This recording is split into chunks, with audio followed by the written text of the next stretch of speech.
Ladies and gentlemen, welcome back to Wyld. Today we are talking about Serve Robotics soars on new multi-year DoorDash delivery deal. So recently I got an email from one of my subscribers, TKK Kearney. Thank you so much for emailing me about this and making this video possible. Again, this is one of those topics I typically don't cover, but I've been covering more often, especially since DoorDash launched their own version of this. And quite frankly, I'm surprised that they're going in this direction. Actually, you know what? No, I'm not totally surprised, but I'm surprised enough to actually make a point of it. So with that said, we are talking about everything that is being said in this email and in these articles, how it actually is for DoorDash, Uber Eats, and Grubhub drivers and customers, as well as the corresponding platforms and robots in this case, and everything in between. But before we do that, let's go over a quick disclaimer. The content of this video does not contain and is never intended to be legal, business, financial, tax, or health advice of any kind. This video is for entertainment purposes only. It is advised that you conduct your own research and consult qualified professionals before applying anything you find online. I also want to be clear that everything that we're going to be going over is very market to market and case by case, so what applies to me in my market may not apply to you. So with that said, let's get started. Hello, Joe. I saw this article and found it very informative. Did you have any thoughts on this? Have a great day. Thanks. Okay, quick note before I move forward to the article. The link that TKK Kearney sent me is from Yahoo, and typically Google is kind of anal about not posting Yahoo posts or Bing posts or MSN. So I'm going to go into where the original source of the article, which is Guru Focus, even though I hate the name of the website, but whatever. So let's hop into the article. Serve Robotics shares surged Thursday after the San Francisco-based autonomous delivery company announced a multi-year partnership with DoorDash, expanding its sidewalk robot delivery across the US. You know, it's not super surprising that DoorDash is expanding their autonomous delivery opportunities at this point, but man, it's just they took a 180 and then drove deeper into it. Like Tony Shu made a huge point about not being super confident in it, right? And I made a video about that.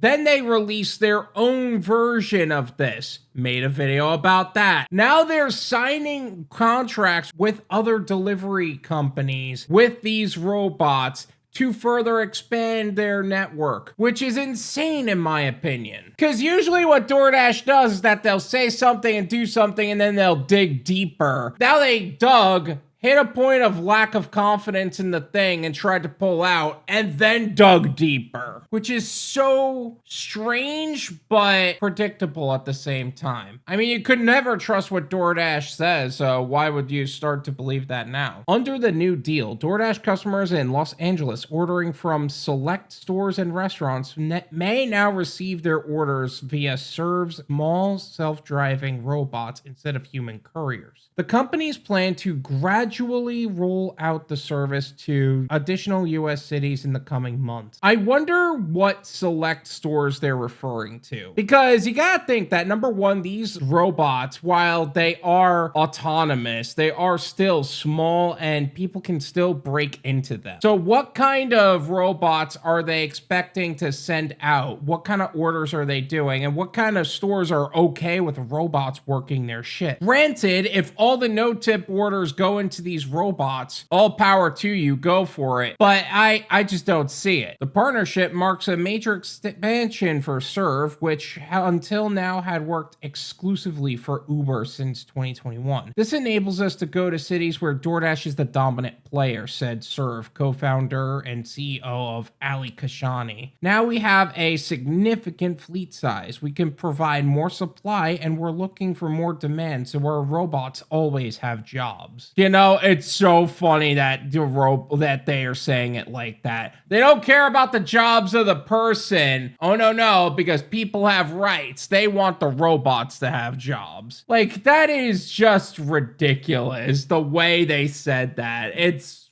funny, but it's ridiculous. Serve currently operates in Los Angeles, Miami, Chicago, and Atlanta with over 100,000 deliveries completed for more than 2,500 restaurants. Earlier this week, the company deployed its 1,000th third-generation robot and remains on track to hit 2,000 units by the end of 2025. I wonder if those are the robots that I saw online to where they were all lined up on the street and they were using the Minions voice for that.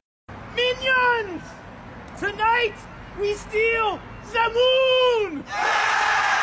That is so funny. Although I am surprised that 2,000 units is the number of units that they have. I expected them to be expensive, and I didn't expect them to be everywhere yet. But I'm looking at 4 cities with over 100,000 deliveries and 25,000 restaurants. I wonder how those restaurants are feeling about that. And I wonder how those units are being interacted with from their perspective. The move comes as food delivery firms race to adopt automation for faster and cheaper last mile logistics. DoorDash recently unveiled its own in-house delivery robot, Dot, which joins the growing lineup of tech partners including Alphabet's drone unit, Wing, and sidewalk bot startup Coco. Yeah, like I said, it's not surprising that DoorDash is starting to partner with all of these companies. I'm just surprised they would have their own after partnering with all of these companies. Like, pick a lane, man. Also, is that the direction that they're going to be going in terms of handling their own drivers? Because that's interesting to me. I thought if they were going to go into a more DSP ranged thing, then I thought that they would at least give people an opportunity to sign up to be delivery service providers and have DoorDash orders flow through their system long before this. Now it's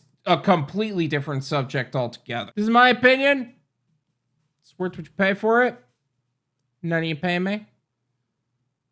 There you go. Look, I can't imagine these robots taking too many gig jobs, to be honest. Actually speaking, I can't imagine this being a major issue.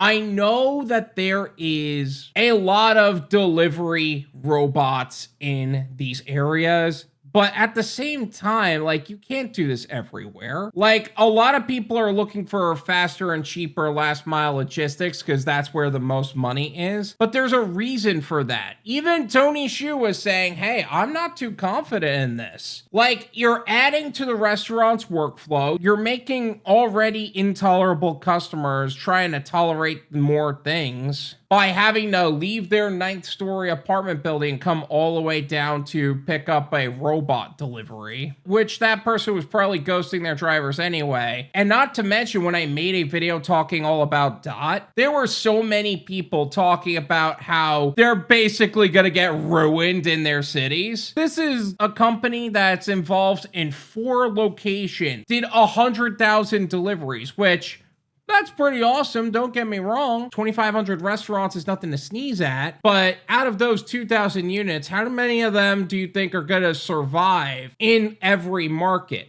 Also, in New York City, they would probably annihilate it. In Philadelphia, annihilate it. This is definitely not something you could do everywhere. That said, that does mean some of our workflow is going to be put into these robots, whether that means bad orders go to them, good orders go to them, or whatever, or a certain size order goes to them. That's irrelevant. The fact is, those orders are going to those robots now, which means we have to find a way to compensate for that. How do you do that? Diversifying your gig portfolio to compensate for the difference in workflow. Develop your exit strategy, because the gig economy is an income bridge to what would be a long-term goal and not the goal. Save your money and invest it, whatever that looks like for you. Maybe you want to get into real estate. Maybe you want to start your own robot fleet. Maybe you do want to create your own delivery service provider and give gig workers greater opportunities. Maybe you want to get into content creation. All of that is possible. I'm not going to do a full plug for my course, but that is also available in the description. Regardless of whatever that looks like, I can't imagine too many gig workers losing too many gigs. Just make sure you're prepared nevertheless. These are things that you should be doing regardless of your circumstances or whatever circumstances come up, not because of it. If you guys also want to email me about something happening in the gig economy today, my email is drewwyld@gmail.com. Feel free to email me there, and who knows, maybe you'll get a shout out in a video as